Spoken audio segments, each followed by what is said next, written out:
चलिए हम लोग आगे बढ़ते हैं और देखते हैं अगला क्वेश्चन। हम लोग स्वास्थ्य शिक्षा अधिकारी यूपी पीसीएस और यूपीएससी को लेकर हम जो है आगे बढ़ रहे हैं, साथ ही साथ अदर कंपटीशन है उसको भी हम देख रहे हैं। तो इसमें पूछा हुआ है हड़प्पा सभ्यता का स्थल लोथल स्थित है। ये देखो 2 बार ये रिपीटेड है लगातार, यूपी पीसीएस 2009 में और उत्तराखंड पीसीएस 2010 में।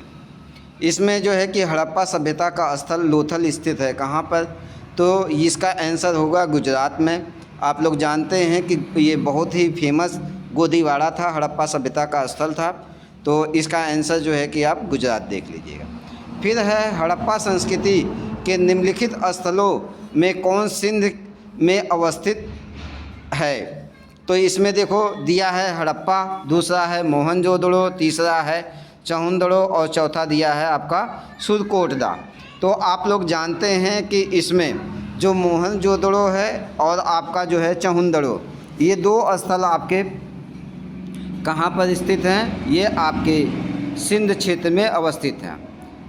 2 और 3 यानी जो है मोहनजोदड़ो और चहुंदड़ो। फिर है विशाल स्नानागार किस पुरा स्थल से पाया गया है? तो विशाल स्नानागार की चर्चा मैं पिछली वाली क्लास में कर चुका हूँ, पूछा हुआ क्वेश्चन है। तो ये है मोहनजोदड़ो। फिर है अगला क्वेश्चन हम लोग देखते हैं। सूची 1 को सूची 2 से सुमेलित कीजिए तथा नीचे दिए गए कूट को सही उत्तर जो है कि मिलाइए। तो एक है हड़प्पा संस्कृति की जो बस्ती है वो, दूसरा है जिस नदी के किनारे अवस्थित है वो। तो पहला है हड़प्पा। तो अगर आपने पढ़ा होगा तो आपको मालूम होगा कि हड़प्पा किस नदी के किनारे है। तो हड़प्पा जो है रावी नदी के किनारे है। फिर है दूसरा है आपका दिया है ये कालीबंगा। तो कालीबंगा आपका जो है कि किस नदी के किनारे है? तो कालीबंगा आपका जो है घग्गर नदी के किनारे है, यानी बी का जो है 2 सही है। फिर उसके बाद लोथल आप देखेंगे तो लोथल जो है भोगवा नदी के किनारे है, यानी सी का 1 होगा। और रोपड़ किसके किनारे है? तो रोपड़ पंजाब में पड़ता है, सतलज नदी के किनारे। तो इसका आंसर आप लोग मिला लीजिए। हड़प्पा ए का सी किस में है, यानी ए और बी इसमें ऑप्शन आ रहा है। तो हम लोग इसको आगे बढ़ते हैं, थोड़ा सा देखते हैं। कालीबंगा, तो कालीबंगा आपका किसके है? भोगवा के किनारे है, सॉरी घग्गर के किनारे है, यानी बी का 2 होगा। तो इसमें जो है कि अगर आप 2 ही ऑप्शन पा गए तो आपका जो है कि हो जाएगा, यानी इसमें ऑप्शन हमारा ए होगा। फिर है सिंधु घाटी की सभ्यता गैर आर्य थी क्योंकि वह नगरी सभ्यता थी, उसकी अपनी लिपि थी, उसकी खेतिहर अर्थव्यवस्था थी, उसका विस्तार नर्मदा घाटी तक था। देखो पूछा हुआ क्वेश्चन है कि क्यों जो है सिंधु घाटी की सभ्यता गैर आर्य थी। तो आप लोग जानते हैं कि जो सिंधु घाटी की सभ्यता है वहाँ पे नगरी जो है कि सभ्यता मिलती है, जबकि आर्यों की जो सभ्यता है वहाँ पे ग्रामीण सभ्यता मिलती है। तो पहला तो यही हो गया कि ये दोनों भिन्न है। दूसरा देखेंगे उसकी अपनी लिपि थी। तो आप जानते हैं हड़प्पा सभ्यता में भी अपनी लिपि है और वैदिक काल में भी अपनी लिपि है। तो दोनों का जो है कि सेम होगा, तो इसकी वजह से भिन्नता नहीं होगी। उसकी खेतिहर अर्थव्यवस्था थी, दोनों की खेतिहर अर्थव्यवस्था है। बिना खेती के जो है कि कोई नगर सर्वाइव नहीं कर पाएगा। तो खेतिहर अर्थव्यवस्था दोनों की होगी, तो ये भी नहीं होगा। उसका विस्तार नर्मदा घाटी तक था, यह भी आंसर नहीं है, यानी इसका आंसर केवल और केवल ए होगा, यानी 52 का ए है, वह नगरी सभ्यता थी। ठीक है। फिर अगला जो है कि देखते हैं हड़प्पा स्थलों में अभी तक किस धातु की प्राप्ति नहीं हुई है। तो आप लोग जानते हैं कि लोहा जो है हड़प्पा सभ्यता में कहीं नहीं हमें दिखाई देता है। तांबा हमें मिलता है, स्वर्ण मिलता है, चांदी मिलता है। तो हड़प्पा सभ्यता में अभी तक लोहे का साक्ष्य नहीं मिला है, यानी इसका आंसर आपका डी होगा। फिर निम्नलिखित में से कौन सा एक हड़प्पा का बंदरगाह था? तो अभी मैंने आपको जो है बताया था कि लोथल जो है हड़प्पा सभ्यता का एक बंदरगाह नगर है। लोथल भोगवा नदी के किनारे है, गुजरात राज्य में। फिर किस पशु के अवशेष सिंधु घाटी सभ्यता से प्राप्त नहीं हुए?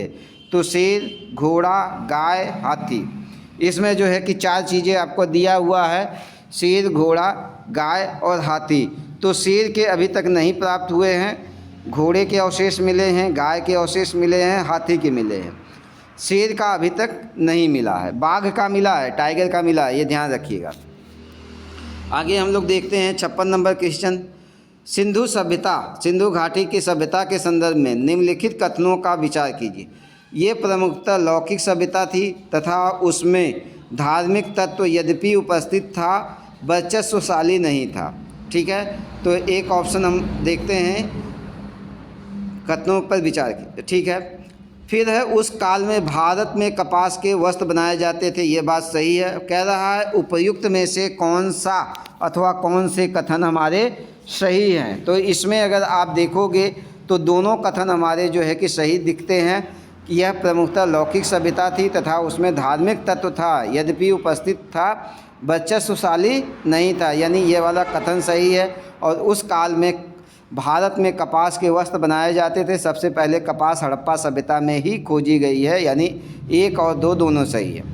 फिर पूछा हुआ है सर्वप्रथम मानव ने निम्न धातु का उपयोग किया, कौन सा धातु था? सोना, चांदी, तांबा और लोहा। बहुत इंपॉर्टेंट क्वेश्चन है, छोटे छोटे जो है कि इन्फॉर्मेशन वाली चीज़ें हैं। तो तांबा को मनुष्य ने सबसे पहले खोजा, आपकी कई किताबों में मिल जाएगा, परेशान होने की ज़रूरत ही नहीं है इसमें। आप देखेंगे पूछा जाता है किस पशु को उसने सबसे पहले जो है कि अपना पालतू बनाया, कि कुत्ते को। फिर किस अनाज को सबसे पहले उपजाया, तो जौ को। ऐसे क्वेश्चन पूछे जाते हैं। फिर है मोहनजोदड़ो निम्नलिखित में से कहाँ पर स्थित है? तो भारत के गुजरात राज्य में नहीं, भारत के पंजाब राज्य में बिल्कुल नहीं, पंजाब के सिंध प्रांत में। यही आंसर आपका सही होगा कि मोहनजोदड़ो कहाँ स्थित है? पाकिस्तान के सिंध प्रांत में। फिर अगला क्वेश्चन है वह हड़प्पीय नगर जिसका प्रतिनिधित्व लोथल का पुरातत्व स्थल करता था किस नदी पर स्थित है? हड़प्पा नगर की बात कर रहा है जिसका प्रतिनिधित्व लोथल का पुरातत्व स्थल करता था किस नदी के किनारे, यानी लोथल की बात कर रहा है कि हड़प्पा का कौन सा नगर है जो भोगवा नदी के किनारे था। सॉरी, लोथल किसके नदी के किनारे था? तो वो भोगवा नदी के किनारे है। अभी अभी हमने चर्चा किया है इस पर, तो लिख लीजिएगा उसको। फिर है सूची 1 को सूची 2 से सुमेलित करना है। इसमें दिया हुआ है मांडा, मांडा कहाँ पड़ता है? तो ये जम्मू कश्मीर में पड़ता है।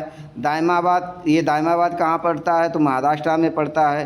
कालीबंगा कहाँ है? ये राजस्थान में है। और राखीगढ़ी कहाँ है? हरियाणा में है। तो इसका हम आंसर देखते हैं।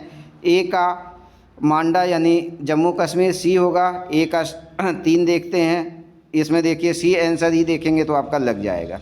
दायमाबाद कहाँ पर है? महाराष्ट्र में है। कालीबंगा कहाँ पर है? राजस्थान में है। और आपका राखीगढ़ी कहाँ है? तो हरियाणा में है। ए का सी होगा, इसका आंसर जो है कि सी ऑप्शन होगा, 60 का सी। फिर है हम जो 61 नंबर क्वेश्चन देखते हैं। इसमें दिया हुआ है हड़प्पा स्थल, हड़प्पा सभ्यता की उत्पत्ति के संदर्भ में निम्नलिखित में से कौन सा जोड़ा सही नहीं है? फिर इसमें आपको दिया हुआ है एम रफ़ीक मुग़ल, हड़प्पा सभ्यता ने मेसोपोटामिया सभ्यता से प्रेरणा ली, यानी एक राइटर दिया हुआ है इतिहास का। दूसरा जो है कि उनसे जुड़े हुए स्टेटमेंट की बात करता है। तो एम रफ़ीक मुग़ल की बात करता है। तो इसमें हम जो है कि देखते हैं कौन सा आंसर हमारा सही होगा। कह रहा है कौन सा जोड़ा सही नहीं है। फिर अगला हम पढ़ते हैं EJ मैके, सुमेर से लोगों का पलायन, ये इन्होंने कहा था कथन, थोड़ा सा टफ क्वेश्चन है। मार्टिमर व्हीलर की बात करता है पश्चिम एशिया से सभ्यता को के विचार का प्रदर्शन, ये भी बात सही है, मार्टिमर व्हीलर ने ये दिया है। अमलानंद घोष की बात है, ये कहते हैं हड़प्पा सभ्यता का उद्गम पूर्व हड़प्पा सभ्यता की परिणाम स्वरूप हुआ। तो ये भी बात सही है कि मतलब इन्होंने ऐसा कहा है कि हड़प्पा सभ्यता का जो उद्गम है वो पूर्व हड़प्पा सभ्यता की प्रकृति की वजह से हुआ था। तो इसमें ए वाला सही नहीं है, इसको आप लोग जो है कि देख लीजिएगा। अगर आप लोग जो है कि किसी भी कंपटीशन की तैयारी कर रहे हों तो आप जो है वीडियो को बड़े ध्यान से देखिए, चीज़ों को समझिए। अगर चीज़ें सही आपको लगती हैं, समझ में आती हैं, तो हम जो है कि क्लास को अपने आगे इसी तरह से बढ़ाते रहेंगे। चलिए मिलते हैं आप लोगों से अगली वीडियो में, तब तक के लिए धन्यवाद।